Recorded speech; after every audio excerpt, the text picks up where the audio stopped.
মাশাল্লাহ দিলে এমন একটা সংসার পাইছি যার কোনো তুলনা নাই। ঠিক আছে, যা আনি তাই রান্না করি। কারো পারমিশন নিতে হয় না যে কতটুকু রান্না করব কি না করব, কাউকে বলতে হয় না। শ্বশুর নাই, শাশুড়ি নাই, জাল নাই, ননদ নাই, মানে কেউ নাই। সব কিছু আমার নিজের হাতে। দেখা গেছে ওইটাই পরিশ্রমটা একটু বেশি হয়।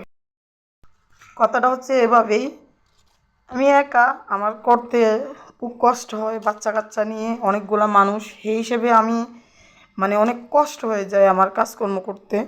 তো আমার এমন একটা সংসার, যে সংসারের মধ্যে কোনো খানা দানা নিয়ে কারোর সাথে আমার কোনো কমপ্লেন নেই, বা আমার হাজব্যান্ডের প্রতি আমার কোনো মনে কষ্ট নাই। যা আনে তা আমার নিজের হাতে রান্না করতে হয়, নিজের হাতেই আমাকে সবাইকে সার্ভ দিতে হয়। এটাই আর কি, আমি এর থেকে বেশি আর কিছু চাই না। বেশি চাওয়াটাও কিন্তু ভালো না। যা আল্লাহ দিছে তাতেই যথেষ্ট, আলহামদুলিল্লাহ। বেশি কোনো কিছুটাই ভালো না। তাই আল্লাহর কাছে যা পাইছি তাতে আলহামদুলিল্লাহ।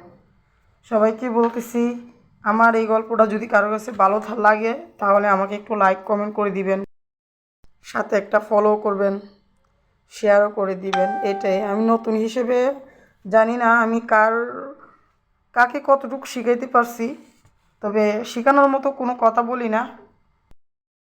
আমরা মেয়ের জাত, আমাদের অনেক সমস্যা হতেই পারে।